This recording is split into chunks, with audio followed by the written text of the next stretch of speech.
எல்லாம் சொல்கிறாங்க நம்மளை தான் நம்பணும்னு. எஸ், ஆனால் உங்கள் நம்பிக்கையை கொஞ்சம் வேல்யூ பண்ணி பாருங்கள்.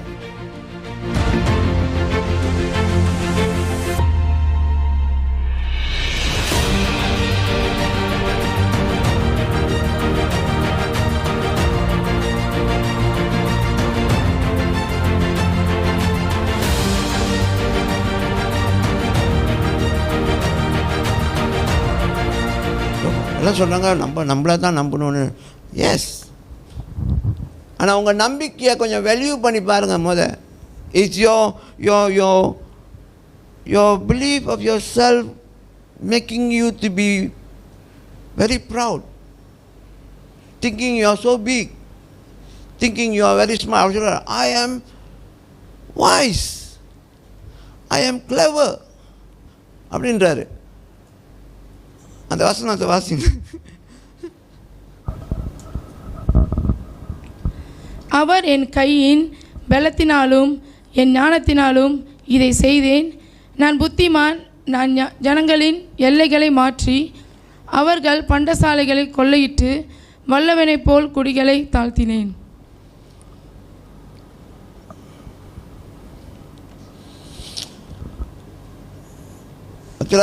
I am strong and wise and clever.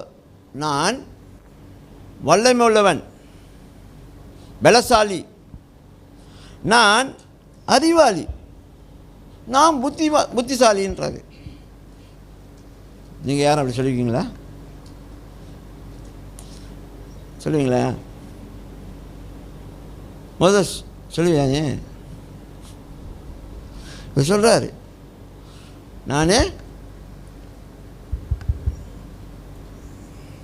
பலசாலி, புத்திசாலி, அறிவாளி. அப்புறம் சொல்கிறாரு, நான் தேசத்துக்குள்ளே பூந்து அந்த எல்லையெல்லாம் உடச்சி கிடிச்சு அவங்கள்ட்ட இருக்கிற சொத்துக்கிட்டெல்லாம் ஆஸ்தியெல்லாம் நான் பிடுங்கி எடுத்து வந்து அவர் வச்சுக்கிட்டாராம். Okay, like a bull, I have trampled the people who live there.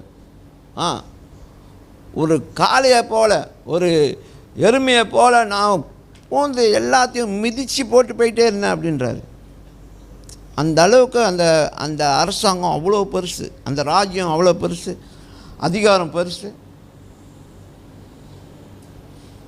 So the belief of yourself, you need to define it properly.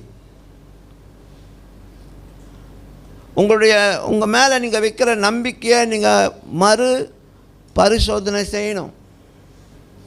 எந்த நம்பிக்கையில் நீங்கள் உங்கள் மேலே வச்சுருக்கீங்க?